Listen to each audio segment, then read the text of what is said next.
അസ്സലാമു അലൈക്കും വറഹ്മത്തുള്ളാഹി വബറകാത്തു. പ്രിയപ്പെട്ട സഹോദരന്മാരെ, സിഹ്റ് ബാധിച്ചാൽ ധാരാളം പ്രയാസങ്ങൾ അയാളിൽ ഉണ്ടാകും. ജീവിതത്തിലെ സന്തോഷങ്ങൾ നഷ്ടപ്പെടും. ഇത് സിഹ്റ് ബാധിച്ചാലുള്ള ലക്ഷണങ്ങളിൽപ്പെട്ടതാണ്. നല്ല സന്തോഷത്തിൽ ജീവിക്കുന്നുണ്ടായ മനുഷ്യൻ ഒരു സുപ്രഭാതത്തിൽ അയാളുടെ എല്ലാ സന്തോഷങ്ങളും നഷ്ടപ്പെടും. അതുപോലെ വീട്ടിൽ എന്നും കലഹങ്ങളുണ്ടാകും. പ്രശ്നങ്ങളും പ്രയാസങ്ങളും തർക്കങ്ങളും വീട്ടിൽ അധികരിക്കും. മറ്റൊരു ലക്ഷണമാണ് സന്തോഷത്തോടെ ആവേശത്തോടെ ചെയ്തുകൊണ്ടിരിക്കുന്ന ജോലി പെട്ടെന്ന് നഷ്ടപ്പെടും. മുതലാളിയും തൊഴിലാളിയും നല്ല ഇണക്കത്തിലായിരുന്നു, സന്തോഷത്തിലായിരുന്നു, ഒരു ശരീരം പോലെയായിരുന്നു. പെട്ടെന്ന് ഒരു സുപ്രഭാതത്തിൽ മുതലാളിയും തൊഴിലാളിയും തമ്മിൽ തെറ്റും. അതുപോലെ തന്നെ മുതലാളിക്ക് തൊഴിലാളിയെ കണ്ടാലാവൂല, പെട്ടെന്ന് അയാളോട് ദേഷ്യം വരും. ഇങ്ങനെ പല പ്രയാസങ്ങളും അവരുടെ ഇടയിൽ ഉണ്ടാകും. ചിലപ്പോൾ ജോലിയിൽ നിന്ന് തന്നെ പിരിച്ചുവിടും. ഇതൊക്കെ സിഹ്റ് ബാധിച്ചാലുള്ള ലക്ഷണങ്ങളിൽ പെട്ടതാണ്. അതുപോലെ തന്നെ എപ്പോഴും വീടുകളിൽ ഇഴജന്തുക്കൾ കടന്നു വന്നുകൊണ്ടിരിക്കും. ധാരാളം ഉറുമ്പുകൾ വീട്ടിൽ വന്നുകൊണ്ടിരിക്കും. അതിനെ എത്ര തുരത്താൻ നോക്കിയാലും കൂട്ടം കൂട്ടമായി വന്നുകൊണ്ടിരിക്കും. ഇതും സിഹ്റിൻ്റെ ലക്ഷണങ്ങളിൽ പെട്ടതാണ്. ഇനി പല സമയങ്ങളിലും വീട്ടിൽ വരുന്ന എറുമ്പനെ കാണുമ്പോൾ വീട്ടിൽ സിഹ്റ് ബാധിച്ചു എന്ന് ചിന്തിക്കാൻ പാടില്ല. ധാരാളം വരുന്നു, തുരത്തിയാൽ പോകുന്നില്ല. എല്ലാ സമയത്തുമുണ്ട്.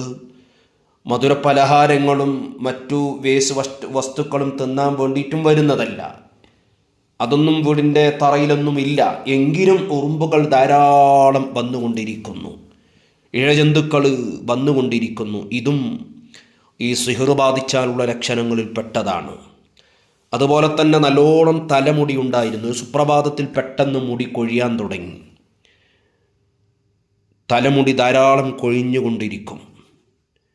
അതും സിഹ്റ് ബാധിച്ചാലുള്ള ലക്ഷണങ്ങളിൽ പെട്ടതാണ്. അതുപോലെ തന്നെ ചില രോഗങ്ങളെ കൊണ്ടുവരാനുണ്ട്.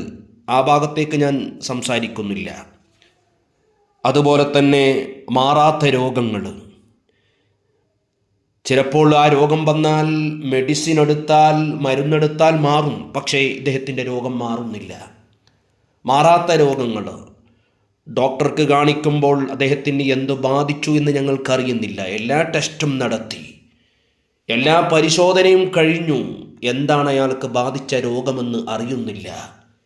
സിഹ്റ് ബാധിച്ചാൽ മാറാത്ത രോഗങ്ങൾ ഉണ്ടാകും.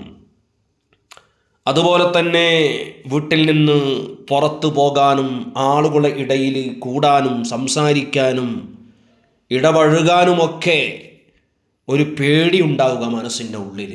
വല്ലാത്ത പേടി, വല്ലാത്ത ഭയം. ഇത് ഒരു തരം സിഹ്റ് ബാധിച്ചാലുള്ള ലക്ഷണങ്ങളിൽ പെട്ടതാണ്.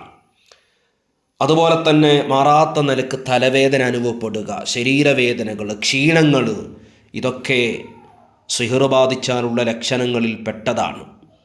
അപ്പോൾ അത് യഥാർത്ഥമായ ലക്ഷണങ്ങളിൽ പെട്ടതാണോ അല്ലയോ എന്ന് നല്ല ആത്മീയ ചികിത്സ നടത്തുന്ന ചികിത്സാരിയെ കണ്ട്, സയ്യിദിനെ കണ്ട് ഒന്ന് നോക്കിയാൽ അതിൻ്റെ കാര്യങ്ങൾ വ്യക്തമായി നമുക്ക് മനസ്സിലാക്കിയെടുക്കാൻ പറ്റും. ഇങ്ങനെ പ്രയാസങ്ങളിൽ കുടുങ്ങിപ്പോയവർ ഇൻഷാ അല്ലാഹ് ധാരാളം പരിഹാരങ്ങൾ എൻ്റെ ചാനലിൽ ഞാൻ പറഞ്ഞിട്ടുണ്ട്. കൈനുറക്കത് ചെയ്യുക. ഇനി നല്ലൊരു ആത്മീയ ചികിത്സാരിയായ സയ്യിദിനെയോ ഉസ്താദിനെയോ കൊണ്ട് ചികിത്സിപ്പിക്കാൻ പറ്റുന്നെങ്കിൽ അതാണ് ഏറ്റവും നല്ലത്. കാരണം ഈ സിഹ്റുമായി ബന്ധപ്പെട്ട ചികിത്സ എന്ന് പറയുന്നത് സാധാരണ ഒരു അരമണിക്കൂർ കൊണ്ട് തീരുന്ന ചികിത്സ അല്ല. ഏകദേശം 3-4 മണിക്കൂറോളം വിശുദ്ധ ഖുർആൻ കൊണ്ട് മന്ത്രിച്ച് ചില കാര്യങ്ങളും കർമ്മങ്ങളുമൊക്കെ ചെയ്ത് ഒഴിവാക്കുന്ന വിഷയമാണ് ഈ സിഹറിൻ്റെ ചികിത്സ എന്ന് പറഞ്ഞാൽ. ഇരിക്കട്ടെ, ഞാൻ അങ്ങോട്ട് കടക്കുന്നില്ല. പ്രയാസപ്പെടുന്നവർ ഇൻഷാ അല്ലാഹ് പരിഹാരങ്ങൾ ഞാൻ എൻ്റെ ചാനലിൽ പറഞ്ഞിട്ടുണ്ട്. സാധിക്കുന്നവർ അതൊക്കെ ചെയ്യുക. അള്ളാഹു നമ്മുടെ എല്ലാ വിഷമങ്ങളും പ്രയാസങ്ങളും തീർത്തു തരട്ടെ. ഇത്ര മാത്രമല്ല, സിഹർ ബാധിച്ചാലുള്ള ലക്ഷണങ്ങൾ ഇനിയും ധാരാളം ലക്ഷണങ്ങൾ ഉണ്ട്, ധാരാളമുണ്ട്. അതൊക്കെ ചാനലിൽ വരുന്നത് കൊണ്ട് ഞാൻ സംസാരിക്കുന്നില്ല. ഇൻഷാ അല്ലാഹ് എല്ലാ സിഹറുകളിൽ നിന്നും ബുദ്ധിമുട്ടിൽ നിന്നും അള്ളാഹു നമ്മെ രക്ഷപ്പെടുത്തട്ടെ. അസ്സലാമു അലൈക്കും വറഹ്മത്തുള്ളാഹി വബറകാതുഹു.